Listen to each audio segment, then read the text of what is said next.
Hey guys, what's going on? It's this kid, and I'm going to go over the last Mage Tower challenge that I'm going to put out. It's going to be the Vengeance Demon Hunter. I finally got the Soaring Spell Tomb mount, and I figured I'd put this out before Dragonflight comes out. I'm going to try to make this as quick and easy as possible. I had some issues with some of the other guides doing their rotations on the second phase, so I'm going to kind of break those down a little bit easier for people, and hopefully you can get your book mount as well. So first things first, we're going to go over the talents. So right here, I'm not going to go too far in depth. It's going to be Abyssal Strike, Fallout, Spirit Bomb, Fracture, Quicken Sigils, Demonic, and Last Resort. The most important ones by far are going to be Last Resort, Demonic, Quicken Sigils, and Spirit Bomb. The reason Spirit Bomb is going to be important is because there are little ghosts that pop out of portals, and Spirit Bomb is going to make it really easy to not only attract them to you, but also AoE them down when they come out. Quicken Sigils is going to be very effective for the same exact part of the fight. Those ghosts that pop out of the portals, you're going to want either Sigil of Misery or Sigil of Silence to interrupt a big group of those ghosts. So Quicken Sigils allows you to use one or the other on each separate wave of them. Demonic is going to be your big source of healing during this fight, so not only is Fell Devastation going to be able to do a ton of AoE damage to people, but it's also going to allow you to heal up, and then Demonic is going to allow you to be more tanky and heal up even more during the fight.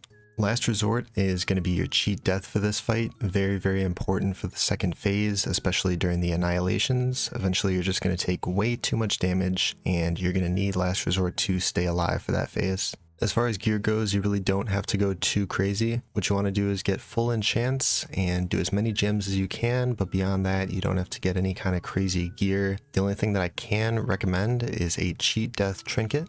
Now, there's a few of these, so I'm just going to mention a few that I know of. There may be more, but Bwansamdi's Bargain is going to be one of them. Splintered Heart of Valar is going to be another. And Dark Moon Card Twisting Nether. Those are going to be 3 trinkets that you can use. You're going to take lethal damage and not die, and it's also not going to use your Demon Hunter talent. These are going to allow you to basically cheese the last phase if you're really stuck, but hopefully I can get you past that with the cooldown rotation that I'm going to give you here in a little bit.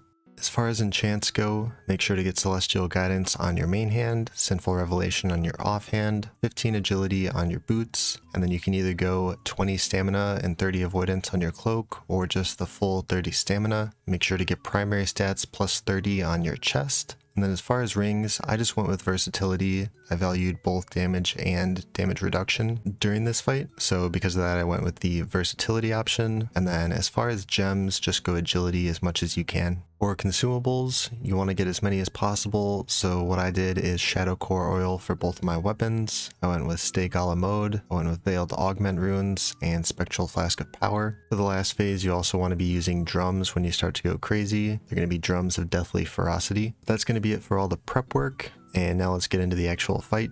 So when the fight starts, you're going to have the Inquisitor that you want to eventually kill, and Velen that you want to keep alive.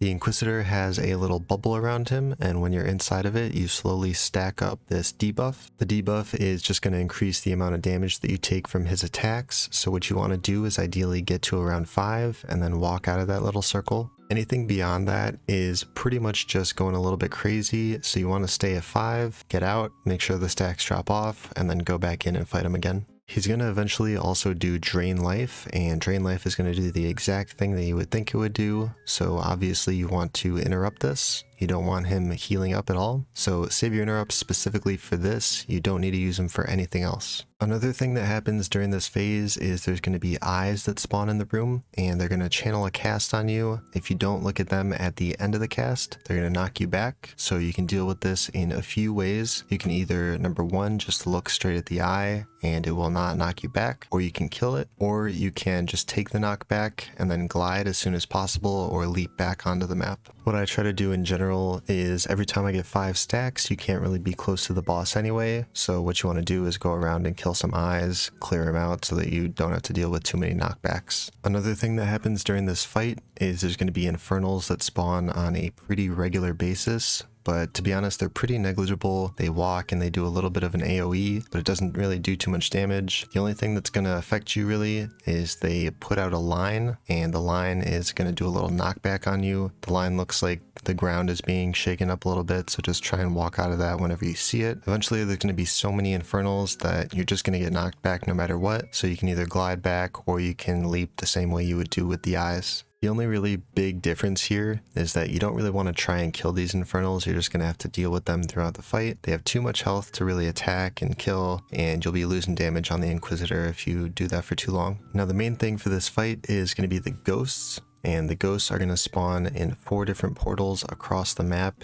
in different corners. The only way you can drag them to you is by doing some healing. So what you want to do is you want to sit by one of the portals, attack one of the ghosts at one of the portals, and then use some sort of healing ability. So use Spirit Bomb, use Soul Cleave, whatever you can to do a little bit of healing. The thing is, with Velen healing all the time, they're going to be very attracted to him, but if you can out heal him right away when they spawn, they're going to come straight to you every time. Now the reason that you want to drag them all to you and not to Velen is because they start doing a little AoE attack, and if there's 4 of them, the damage becomes insurmountable. You can't really do anything about it. So what you want to do as soon as they get to you is you want to use either Sigil of Misery or Sigil of Silence. At that point, you just AoE him down, or you could single target him down, whatever you want to do. Both of those sigils should be able to deal with them for the time being. But there's 2 things that I do want to mention that you have to keep in mind throughout the fight. Number 1, only use 1 sigil per group of ghosts. Do not use 2, because if you do, you won't be able to use it on the next one. And another thing is to watch out for drain life the entire time. Set Inquisitor to a focus target, whatever you have to do, just make sure he doesn't get a drain life off. The last thing I'll mention for the first phase is that Fell Devastation is incredibly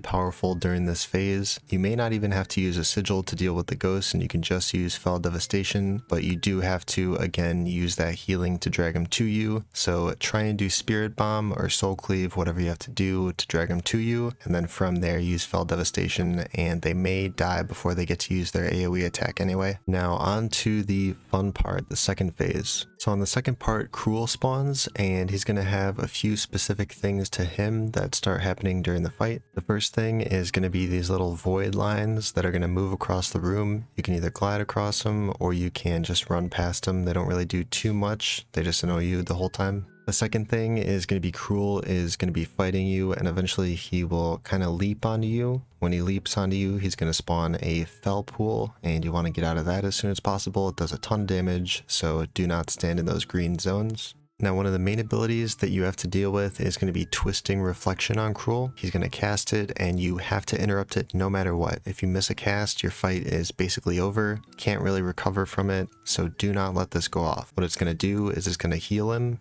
and at this point in the fight, with some of the other abilities that he has, you cannot deal with that heal. Now the main thing that everyone has issues with is dealing with his ability called Annihilate. Now what Annihilate is going to do is not only do a ton of damage to you, but it's also going to place a debuff on you that's going to increase the damage of the next Annihilate by 100%. Now because of this, when Annihilation stacks get too high, even with all of your cooldowns that you have available, you cannot deal with the next Annihilation. Now the goal here is to do a couple things. Number 1 is to use your cooldowns in an effective manner, so that you're using them right before Annihilate, and then also using these orbs that Velen is going to spawn right around him. Now what the orbs do is the orbs are going to heal all of your allies to full health, and also they're going to disorient all of the enemies on the map for a couple seconds. Now the reason I didn't mention these orbs in the first phase is because number 1, Cruel is by far the strongest enemy that you're going to have to fight, so you want to ideally keep all the orbs for him, but also because you shouldn't really need the orbs up to this point. There are some times where Velen gets targeted for certain things and he falls a little bit too low, and you can use the orbs to heal him up for phase 1, but ideally only use 1 orb in phase 1. They will eventually respawn, and it's fine to do 1 or 2 during that phase, but you want to be using them for the most part all during the second phase.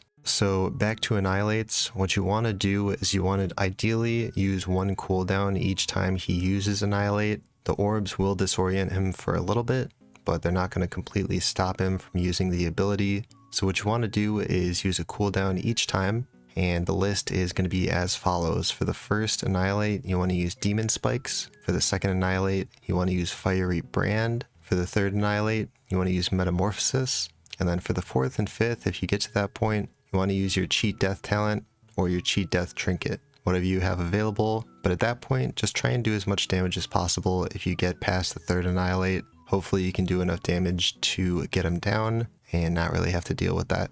I have seen a lot of guides saying you can use Demon Spikes for the first and second Annihilate, and that just did not work for me at all. I was at 100% health on the second Annihilate. I used Demon Spikes and I died in one hit, and the damage was so much overkill that I just don't see how a second Demon Spikes is going to help you at all. So you pretty much have to use Demon Spikes, Fiery Brand, Metamorphosis, and then after that pretty much just do as much as you can to damage him down. But that's about it. Hopefully you guys can finally get Cooldown if you've been trying it for a little bit. I have put probably 2-3 days into getting this challenge done. Took me a long time. It's by far the hardest Mage Tower challenge that I've had to do, but I finally have them all done, and I'm going to put out a playlist of all the Mage Tower challenge videos that I've done. Should be 7, should get you that book mount if you follow the guides correctly and don't die. But yeah, that's the end of the video, and have a good rest of your day, guys. Thank you. Bye.